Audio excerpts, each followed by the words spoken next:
Сәлем, Айнұрдың саяжайының құрметті көрермені. Бүгін мен сіздерге өсіп қалған қызанақтарымызды қалай көшеттейміз, соны көрсетейін.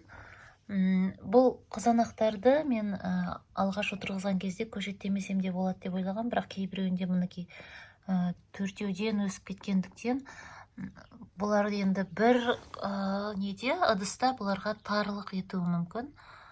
Сондықтан мен бұларды үй жағдайында қалай көшеттеймін, соны сіздерге көрсетемін. Бұл әзірге менде дайын сатып алған ыдыстар жоқ. Сондықтан өзімнің 2 жыл бойы қолданған әдісімді биылда қолданамын. Ол мынандай баклажкаларды қолдану. Мінекей, осыны қалай дайындаймыз және қалай көшеттейтінім туралы қазір сіздерге осы бейнебаянда көрсетемін. Достар, арнадан ажырамай міндетті түрде лайк басып қойыңыздар. Міне достар, баклажканы алдық, енді осыны 10 сантиметрдей етіп кесеміз. Оны былай кесеміз.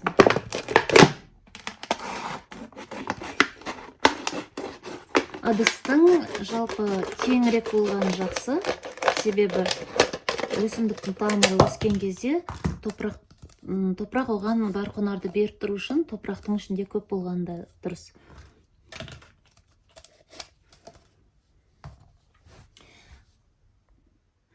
Мінекей достар, бізде құтыларымыз дайын.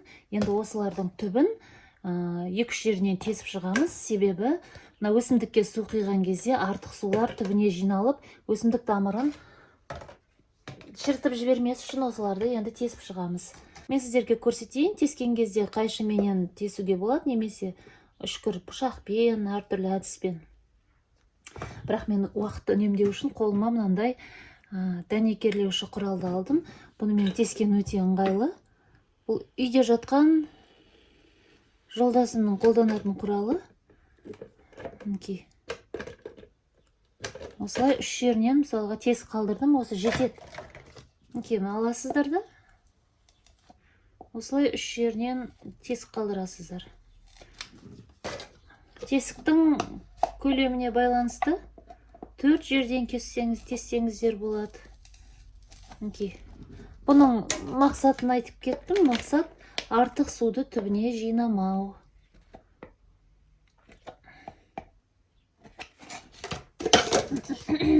Мынандай қаймақтың қалбырында алып алдым. Достар, бұл өте ыңғайлы. Бұл тіпті өте ыңғайлылығы соншалық, астын көрдіңіздер ме? Асты кішкене қуыстанып келген. Жерге отырғызатын кезде суды құйып жібереміз да, былай не қылсаң, аудара қалсаң тез түсе қалады.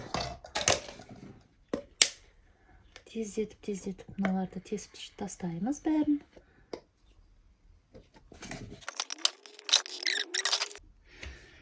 Міне достар, бізде ыдыстарымыз дайын болды. Енді мен сіздерге ары қарай не істейтінімді қазір бейнеде көрсетемін. Және қандай маған ары қарай не керек болады, соны көрсетіп қояйын. Мінекей, ең бірінші топырақ, оны қазір дайындаймыз бірге. Мынау ярлычок AliExpress'тен сатып алдым. Осындай бір қорапта 200 штук болады екен. Өте сондай арзан, тиімді шықты маған. Сосын фломастер, әлде қаламсап. Содан кейін мынандай күрекше кішкентай. Бұл өте жақсы. Қазір көрсетемін, видеода не көшет алғанға ыңғайлы екен. Ал достар, іске сәт. Міне достар, мынау менің саяжайдан алып келген топырағым. Және мынау дүкеннен алған топырақ. Осыдан кішкене ғана араластырамын. Себебі енді саяжайдың топырағына да отырғыза берсе болады, бірақ енді мынау артылып қалмасын деп араластырып жіберемін.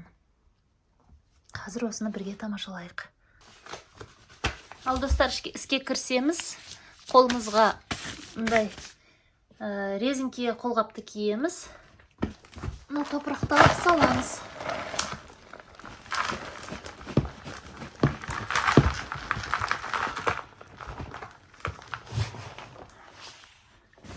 Топырақты алып салдық. Енді мұны жақсылап майдалаймыз.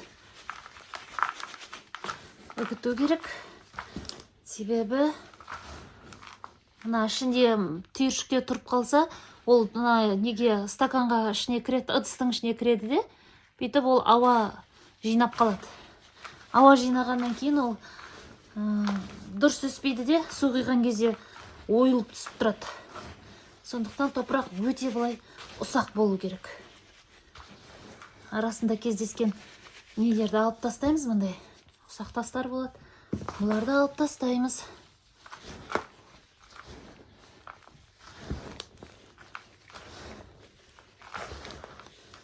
Бұл саяжай деген өте жақсы ғой. Бұл деген тегін фитнес. Тегін фитнес, бұны тек қана махаббатпен сүйіп жасау керек. Себебі өсімдіктер, олардың да несі бар жаңағы. Сезімдер барды. Сезімдер бар өсімдіктердің. Олар сіздің қандай күйде екеніңізді бәрін сезіп тұрады. Мына жапон ғалымдары тексерген ғой. Бір өсімдікке күніге жаман сөз айтып, ал бір өсімдікке жақсы сөз айтып, сондай 3 түрлі өсімдікті алып, сөйтіп эксперимент, тәжірибе жасаған екен. Сонда жақсы сөз айтқан өсімдік күріш дейді, күріш. Сол күріш жаңағы тым бұзылмаған екен. Бірнеше сол тәжірибе жасаған мерзімнің ішінде. Ал жаман сөз айтқан күріш кәдімгідей түбі шіріп кеткен екен. Көрдіңіздер ма, достар? Мына су болсын, жалпы осы табиғаттың бөлшектері біз бәріміз бір-бірімізбен байланыстамыз. Ал адамзат осы табиғатты біз меңгеріп, игеріп, осыны білу үшін келдік деп ойлаймын ше, осы өмірге.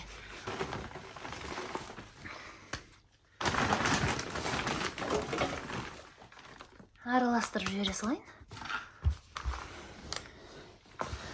Ал достар, енді отырғызуды бастаймыз. Міне біздің қолымызда құты.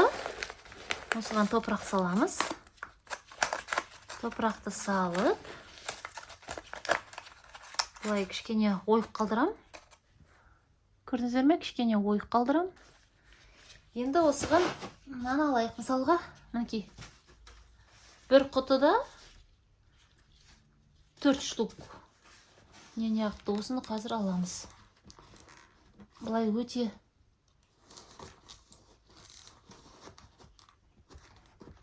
ұқыпты түрде аламыз. Мінекей, достар. Мінекей. Мына күректі көрдіңіздер ме? Сондай ыңғайлы күрек. Енді қараңыздар, достар. Өте ұқыпты түрде бөлеміз. Сөйтіп, құтымызға орнатамыз. Құтымызға орнатып, жан-жағын көмеміз. Мінекей. Жан-жағын көміп, үстіне топырақ салып жүреміз. Кішкене аздап басамыз. Себебі бұл су құйған кезде басылып қалады.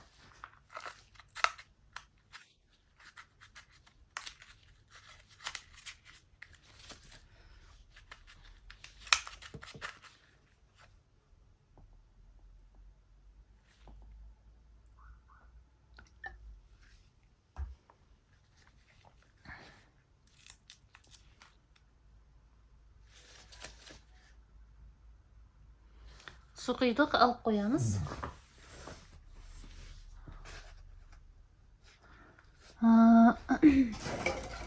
Осылай келесі құтыларға отырғызамыз, достар.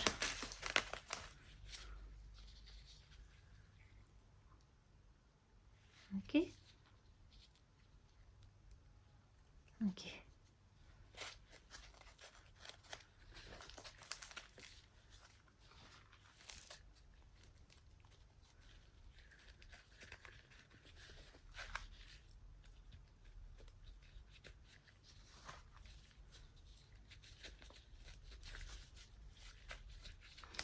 Мына бір жеріне кішкене қисайып қалып жатыр. Ол онда тұрған ештеме жоқ. Себебі бұны қазір біз жарыққа шығарған кезде, жарыққа шығарған кезде бұлар бойларын түзеп, күннен қуат алып, ары қарай өсіп кетеді.